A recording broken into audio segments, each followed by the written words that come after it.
pemirsa yang berbahagia, perkenalkan nama saya Zahrotin Nisa. Saya mewakili Desa Brangsi, Kecamatan Laren, Kabupaten Lamongan. Pemirsa yang berbahagia, siapa sih yang nggak tahu yang namanya makhluk Allah yang satu ini? Beliau adalah seorang makhluk yang mendapatkan kehormatan khusus di hadapan Allah dan Rasul-Nya. Berbahagialah kita karena kita masih diberi kesempatan untuk tinggal bersamanya, bisa merasakan kasih dan sayangnya. Siapakah dia? Ya, dia adalah seorang ibu. Wahai kamu dan kamu, berbanggalah kalian karena kalian berstatus seorang ibu.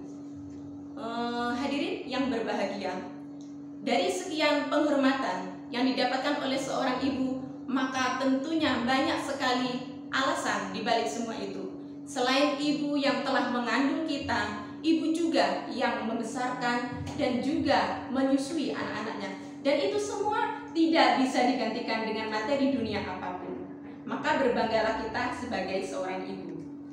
Para hadirin yang berbahagia, Alkisah sebut saja Ummu Zahra. Ummu Zahra adalah seorang ibu yang sudah tua dengan ketiga putra kesayangannya. Ketika beliau hamil putra yang ketiga, suaminya meninggal dunia sehingga beliau membesarkan dan mendidik ketiga putranya sendirian. Tatkala putranya sudah besar dan berumah tangga, maka saatnya menentukan pilihan dengan putra mana Ummu Zahra harus bertempat tinggal dan menghabiskan masa tuanya. Kemudian pada suatu saat, ketiga putranya itu berebut ingin ditinggali oleh ibunya. Putra pertama berkata, "Wahai ibu, sebaiknya ibu ikut tinggal bersama saya. Saya anak yang paling tua, yang paling kaya, rumah saya besar dan tentunya aku bisa memenuhi segala apa yang ibu minta." Sahut putranya yang kedua, "Tidak ibu, jangan begitu mas, meskipun mas adalah yang paling tua dan paling kaya, tetapi mas adalah orang yang sibuk bekerja. Istri mas juga ibu bekerja, maka sebaiknya ibu bersama saya, karena saya selain kaya, istri saya di rumah yang akan bisa menemani ibu sepanjang hari." Kemudian sang ibu menyaut dan berkata kepada putranya yang ketiga, "Wahai putraku yang ketiga, apakah kau tidak ingin bertempat tinggal bersamaku?" Terus menjawab putranya yang ketiga, "Wahai ibu, sungguh aku ingin sekali ditemani engkau di rumahku, tetapi aku takut tidak bisa membahagiakanmu karena aku tidak bisa memberikan kemewahan dan kebahagiaan seperti yang akan diberikan oleh saudara-saudara saya yang lainnya." Kemudian sang ibu berkata, "Baiklah anak-anakku, untuk saya menentukan dengan siapa akan tinggal, maka aku akan bergiliran." 2 hari pertama ibu tersebut tinggal di rumah putranya yang pertama. Beliau berkata, "Wahai putraku, rumahmu sungguh sangat besar sekali, kau sangat kaya. Tetapi kau sibuk dan istrimu sibuk. Lalu dengan siapa aku akan tinggal di sini?" Sang putra pertama menjawab, "Wahai ibuku, tenang saja, aku akan mendatangkan seorang pembantu yang akan menemanimu sepanjang hari." Kemudian ketika suatu malam, Ummu Zahra mengambil segelas air dan menumpahkannya di atas kasur. Keesokan harinya dia memanggil menantunya dan putranya yang pertama dan menceritakan bahwa, "Tadi malam karena cuaca sangat dingin, maka aku kencing di atas kasurmu." Kemudian ketika mendengar cerita itu, menantunya langsung naik darah. Dia marah-marah menghina ibunya. Ibunya hanya diam saja dan menahan sakit hati. Untuk yang kedua, yaitu ibu giliran tinggal di rumah putranya yang kedua, beliau berkata, "Wahai putraku, rumahmu sangat besar sekali dan istrimu ada di rumah. Pasti aku akan kerasan tinggal di sini."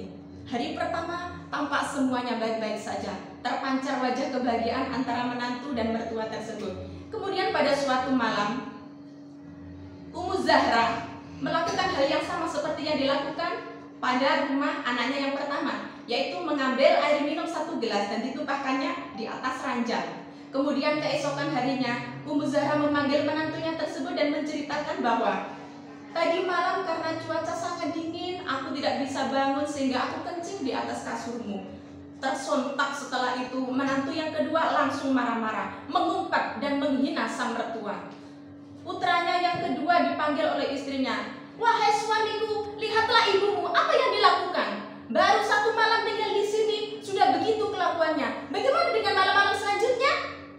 Kemudian putranya yang kedua hanya bisa diam mendengar dan melihat ibunya diperlakukan seperti itu. Kemudian sang ibu karena tidak tahan dengan hinaan yang dia terima, maka beliau berkata, "Wahai anakku, antarkanlah aku ke rumah adikmu. Aku tidak ingin membebani hidupmu dan istrimu." Kemudian sungguh putra yang ketiga bersama istrinya sangat kaget dengan kedatangan kakak dan juga ibunya. Ibu dan kakak, kenapa nggak memberitahu dulu kalau mau datang ke sini? Bukankah hari ini seharusnya ibu jadwalnya adalah di rumah kakak kedua? Kemudian kakaknya menjawab, wahai adikku, sebenarnya aku dan istriku ada tugas di luar kota. Maka hari ini aku antarkan ibu ke rumahmu. Aku titip ibu ya. Kemudian dengan gugupnya menantu yang ketiga membawa tas yang berisi pakaian ibu mertuanya dan dimasukkan ke dalam sebuah kamar yang sangat sempit. Kamar tersebut sangat sempit, di dalamnya tidak ada kasur, tidak ada almari, hanya ada dipan dan juga bantal. Padahal kamar itu adalah kamar yang paling bagus di rumah itu. Sungguh terlalu. Terus menantu berkata kepada ibunya, wahai ibuku, maafkan kami tidak bisa menyambutmu dengan kemewahan dan tidak bisa memberikan seperti apa yang kakak-kakak lain berikan. Kemudian Ummu Zarah hanya bisa tersenyum melihat kesusahan kehidupan putranya yang ketiga itu. Kemudian pada suatu malam, Ummu Zarah melakukan hal yang sama seperti yang dilakukan di rumah putranya yang pertama dan yang kedua, yaitu mengambil air 1 gelas dan menumpahkannya di atas dipan. Kemudian pada pagi harinya Ummu Zarah memanggil putranya yang ketiga dan menantunya tersebut dan menceritakan bahwa karena cuaca tadi malam sangat dingin sehingga beliau tidak bisa terbangun dan kencing di atas dipan kesayangan kalian berdua. Kemudian Ummu Zarah sungguh sangat kaget. Apa yang menyebabkan Ummu Zarah kaget? Yang menyebabkan beliau kaget adalah karena jawaban dari putra yang ketiga dan menantunya tersebut. Mereka menjawab, ibu tidak apa-apa ibu, jangan khawatir. Sungguh lebih banyak air kencing yang diberikan oleh putramu itu daripada engkau kencingi dipan milik kami. Tidak apa-apa, akan saya bersihkan dan saya keringkan. Kemudian dalam hati Ummu Zarah berkata, sungguh ini adalah tempat yang terbaik untukku. Tempat yang terbaik bukan tempat yang semua ada, tetapi tempat yang terbaik adalah tempat di mana hati dan sikap yang terbaik untukku. Kemudian Ummu Zarah memutuskan akan menghabiskan masa tuanya dan masa usianya itu di rumah putranya yang ketiga. Kemudian beliau berkata, wahai putraku, apakah aku boleh tinggal di rumahmu? Kemudian putranya menjawab, sungguh boleh ibu, silahkan karena kau adalah surgaku. Terima kasih, selamat hari ibu.